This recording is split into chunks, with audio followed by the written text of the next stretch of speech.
Good morning, guys. So today's topic is body fluids and circulation.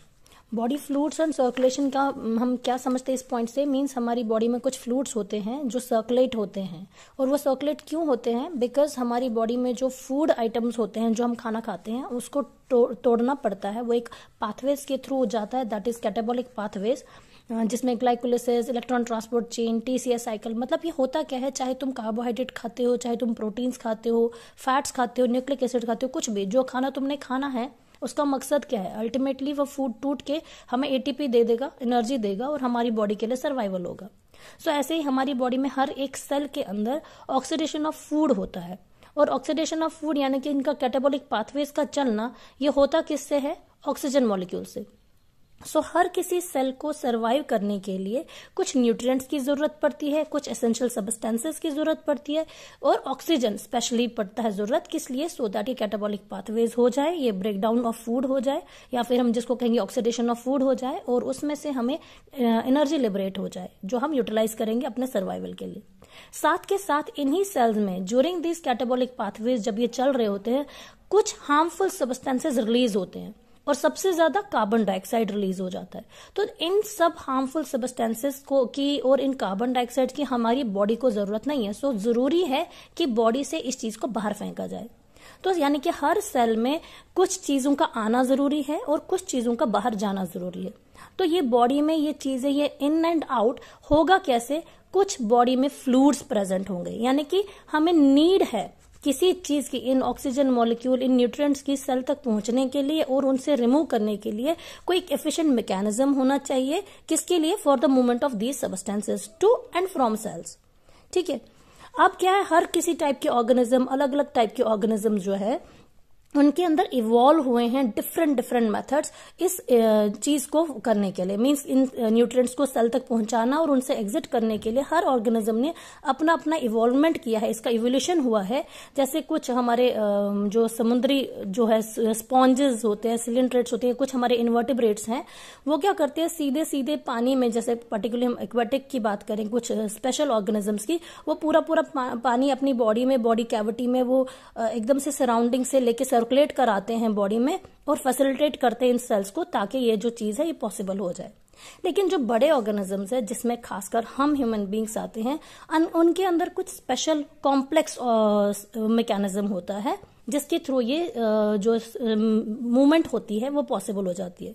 और ये movement कौन करता है? स्पेशल फ्लूइड्स हमारी बॉडी में, that is blood and lymph. यानी कि हमने आज पढ़ना है ब्लड और लिम्फ। पर्टिकुलरली ये ब्लड और लिम्फ जो है, ये दो चीजें ऐसी है, दो फ्लूइड्स ऐसे हैं जो सर्कुलेट करते हैं हमारी बॉडी में, और इनका मकसद क्या है? इन्हीं न्यूट्रिएंट्स का टू एंड फ्रो जो करना है सेल के। सो यानी कि हम पढ़ेंगे आज composition and properties of blood and lymph. Specially हमारा फोकस ब्लड पे रहेगा, क्योंकि most of the time competitive exams में हमसे ब्लड के बारे में पूछा जाता है। नाउ ब्लड है क्या? ब्लड के अंदर कुछ फ्लूइड मैट्रिक्स है, कुछ प्लाज्मा है और कुछ फॉर्म्ड एलिमेंट्स हैं। ब्लड का लगभग 55% जो है वो प्लाज्मा है। उसके अंदर क्या होगा? प्लाज्मा प्लाज्मा क्या है? एक कलर्ड, स्ट्रॉ कलर्ड, मतलब जो घास होती है ना, पीली पीली येलोइश कलर के, उस कलर का फ्लूइड होता है। छूने में आप देखोगे तो थोड़ा विस्कस होता है। इसका लगभग हमारे ब्लड का, मैंने पहले ही कहा, 55% ऑफ ब्लड हमारा कॉन्स्टिट्यूट करता है ये प्लाज्मा। ये प्लाज्मा खुद किस चीज का बना होता है? बेसिकली लगभग तो इसमें 90 से 92% ऑफ जो है वाटर ही होता है प्लाज्मा में। लेकिन इसमें थोड़े स्पेशल प्रोटीन्स होते हैं, जैसे फिब्रिनोजेंस, ग्लोबुलिन्स, एल्ब्यूमिन। और ये प्रोटीन्स जो हैं, इन तीनों का कोई ना कोई मकसद जरूर है। जैसे फिब्रिनोजन जो है वो उसका मकसद क्या होता है? कोगुलेशन ऑफ ब्लड करना। ग्लोबुलिन जो प्रोटीन है वो कहाँ पे होता है? वो इन्वॉल्व होता है कुछ डिफेंस मैकेनिज्म। जब हमें कोई इन्फेक्शन वगैरह होता है उस टाइम हमारी बॉडी में डिफेंस मैकेनिज्म की जरूरत पड़ती है, ये ग्लोबुलिन प्रोटीन वहां पे हेल्प करता है। एल्ब्यूमिन प्रोटीन जो इसमें प्रेजेंट है वो किसके लिए होता है? हमारे ब्लड का ऑस्मोटिक बैलेंस बनाए रखने के लिए। और खासकर हमारे इस प्लाज्मा में, क्यों हमारे ब्लड का प्लाज्मा सबसे ज्यादा इंपॉर्टेंट है? क्योंकि इसी प्लाज्मा के अंदर कुछ स्पेशल मिनरल्स होते हैं, जैसे सोडियम, कैल्शियम, मैग्नीशियम, क्लोरीन, और कुछ इसके साथ साथ हमारा ग्लूकोज, अमाइनो एसिड्स, लिपिड्स, बहुत सारी चीजें होती है। और सबसे स्पेशल प्लाज्मा के अंदर होता है क्लॉटिंग फैक्टर्स। इनएक्टिव फॉर्म में होते हैं, जो जिनका एक डिफरेंट मैकेनिज्म है कि कैसे वो एक्टिव हो जाते हैं एंड देन वो कोगुलेशन में पार्टिसिपेट करते हैं। अगर हम इस प्लाज्मा को बिना क्लॉटिंग फैक्टर के देखें तो तब हम इसको सीरम बोल सकते हैं। ठीक है ना, ये तो हो गया हमारा प्लाज्मा। प्लाज्मा को छोड़ के हमने जो स्पेशली कॉम्पिटिटिव एग्जाम्स में आता है वो आते हैं ये फॉर्म्ड एलिमेंट्स। और ये फॉर्म्ड एलिमेंट्स क्या होता है, हमारे blood cells like erythrocytes, leukocytes, thrombocytes, मतलब हमारे आरबीसीज, हमारे डब्ल्यूबीसीज, हमारे प्लेटलेट्स। आरबीसीज को हम रेड ब्लड सेल्स भी बोलते हैं और एरिथ्रोसाइट्स भी बोलते हैं। डब्ल्यूबीसीज को हम व्हाइट ब्लड सेल्स या ल्यूकोसाइट्स बोलते हैं। और प्लेटलेट्स को हमारा अगला नाम जो होता है, जिसको हम केमिकल नेम काइंड ऑफ कहेंगे इनको, तो वो थ्रोम्बोसाइट्स होते हैं। सो वन बाय वन इनको हम पढ़ेंगे क्योंकि इन्हीं के बारे में ज्यादा इंपॉर्टेंट क्वेश्चन आते हैं। जैसे आरबीसीज, आरबीसीज जो है मोस्ट अबंडेंट हमारे ब्लड में आरबीसीज पाई जाती हैं। 40 से 45% लगभग हमारे ब्लड में हमारी आरबीसीज होती हैं। ये बनती कहाँ पे हैं, इनकी फॉर्मेशन होती है हमारे रेड बोन मैरो में। जो बोन्स के अंदर एक लिक्विड होता है उसको बोन मैरो कहते हैं, उसके अंदर इनकी फॉर्मेशन होती है। इनका लाइफ स्पेन होता है 100 से 120 डेज का। क्वेश्चन आता है मेल्स और फीमेल्स में, मेल्स में कितना पाया जाता है, फीमेल्स में कितना पाया जाता है। तो मेल्स में है 55 lakhs पर माइक्रोलीटर एंड फीमेल्स में है 50 lakhs पर माइक्रोलीटर। एंड सबसे इंपॉर्टेंट आरबीसीज के बारे में कि जो आरबीसीज है इनका लाइफ स्पैन हमने कहा 100 से 120 डेज का होता है, यानी कि उसके बाद ये मर जाएंगी या हम बोलेंगे रीजनरेट हो जाएंगे। कैसे, ये जाके डिस्ट्रॉय होती हैं हमारे स्प्लीन, एक ऑर्गन होता है हमारी बॉडी में, उसको कहते हैं स्प्लीन। तो स्प्लीन का अगला नाम हम बोलते हैं graveyard of RBCs, because ये जाके वहां पे डिस्ट्रॉय हो जाती हैं। या हम कहेंगे स्प्लीन को ब्लड बैंक ऑफ बॉडी, क्योंकि वहां पे आरबीसीज रिसाइकल्ड हो जाती है। सबसे इंपॉर्टेंट बात हमारे आरबीसीज में क्या हो जाता है कि इसके अंदर एक रेड कलर का आयरन कंटेनिंग प्रोटीन होता है, कॉम्प्लेक्स प्रोटीन, जो 4 प्रोटीन मॉलिक्यूल्स का बना होता है, 2 अल्फा चेन्स का, 2 बीटा चेन्स का, 4 प्रोटीन चेन्स का बना होता है हमारा ये हेमोग्लोबिन, जिसको हम रेड पिगमेंट कहते हैं। और इस हेमोग्लोबिन में स्पेशलिटी क्या होती है, जो हमारी रेस्पिरेशन होती है, respiratory gases, particularly oxygen binding, उसके लिए रिस्पॉन्सिबल होता है। और अगर हमारे ये आरबीसीज का लेवल गिर जाता है तो पेशेंट को हो जाती है डेफिशिएंसी, एंड डेफिशिएंसी के कारण हो जाता है अनीमिया। और आरबीसीज के रिलेटेड सबसे इंपॉर्टेंट बात, एक जेनेटिक डिसऑर्डर होता है सिकल सेल एनीमिया।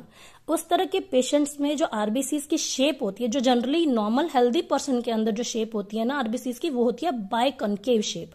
लेकिन कुछ जेनेटिक डिसऑर्डर होने के कारण स्पेशल कुछ पर्टिकुलर ह्यूमन बींग्स में क्या हो जाता है, उनके आरबीसीज का शेप है ना वो सिकल जैसा होता है। सिकल वो घास काटने वाला जो एक वेपन है उसके जैसा हो जाता है। सो उसके कारण उनमें एनीमिया की हो जाता है, यानी कि ब्लड की डेफिशिएंसी होती है। So it is called as sickle cell anaemia. Next है हमारा डब्ल्यूबीसीज, यानी कि white blood cells. White blood cells का एक और नाम है ल्यूकोसाइट्स, बिकॉज इनके अंदर कोई हीमोग्लोबिन नहीं है, सो ये कलरलेस होती हैं। बिकॉज आरबीसीज में हमने देखा था हीमोग्लोबिन था और रेड कलर था, इसलिए हमारी आरबीसीज रेड होती है, तो इसीलिए उनका रेड नाम है। लेकिन जो डब्ल्यूबीसीज है इनके अंदर कलर कोई नहीं होता, कोई हीमोग्लोबिन नहीं है, सो ये व्हाइट कलर की होती है, या हम कलरलेस बोलेंगे। ये हमारा डिफेंस सेल्स होती हैं। इनका लाइफ स्पेन बहुत ही छोटा होता है, फ्यू आवर का। ये न्यूक्लिएटेड होती हैं, इनके अंदर न्यूक्लियस होता है और 4000 से 11000 पर माइक्रोलीटर होती हैं। सबसे स्पेशल बात अगर हम बोलेंगे डब्ल्यूबीसीज में, इनके टाइप्स होते हैं, ये 2 ही टाइप की होती हैं, एक तो ग्रैन्युलोसाइट्स एंड दूसरा ए ग्रैन्युलोसाइट्स। ग्रैन्युलोसाइट्स में आपके ये आते हैं इसिनोफिल्स, बेसोफिल्स, न्यूट्रोफिल्स। ए ग्रैन्युलोसाइट्स में 2 ही टाइप है, लिम्फोसाइट्स एंड मोनोसाइट्स, जिसमें आपने most of the time lymphocytes का नाम सुना होगा, जो पर्टिकुलरली इम्यून सिस्टम के लिए हमारे रेस्पॉन्सिबल होते हैं, क्योंकि लिम्फोसाइट्स अपना T cells and B cells होते हैं, जो दोनों हमारा इम्यून रेस्पॉन्स, यानी कि जब बॉडी में कोई इन्फेक्शन हो जाता है, कोई फंगल हो, वायरल हो, कोई भी टाइप का पैथोजन बॉडी में आता है, तो उन पैथोजन से लड़ने के लिए हमारे लिम्फोसाइट्स एकदम से एक्टिवेट हो जाते हैं, धीरे धीरे वो सारे डब्ल्यूबीसीज को एक्टिवेट करते हैं और हमारा इम्यून रिस्पॉन्स आने लगता है। सबसे लास्ट में हमारी जो है वो है थ्रोम्बोसाइट्स, यानी कि प्लेटलेट्स का एक और नाम है थ्रोम्बोसाइट्स। और उनका काम क्या है, ब्लड क्लॉटिंग। मतलब जो भी हमने ऑलरेडी विटामिन के टाइम कहा था, जब भी कोई ब्लड डिसऑर्डर होगा तो ब्लड डिसऑर्डर के लिए आपका क्वेश्चन का आंसर होगा विटामिन के। तो वो विटामिन के हमारा मदद कहाँ पे करता है, इन प्लेटलेट फॉर्मेशन में, और ये प्लेटलेट फॉर्मेशन ब्लड क्लॉटिंग में। इनका लाइफ स्पेन 8 से 10 दिन का होता है, 8 to 10 days।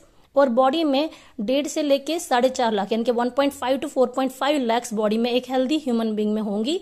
जब अगर उन्हें कोई इन्फेक्शन हुआ, कोई भी बॉडी में जब भी कोई इन्फेक्शन होता है, स्पेशली सबसे ज्यादा डेंगू के बारे में क्वेश्चंस पूछा जाता है कि उस टाइम बॉडी में किसकी शॉर्टेज हो जाती है।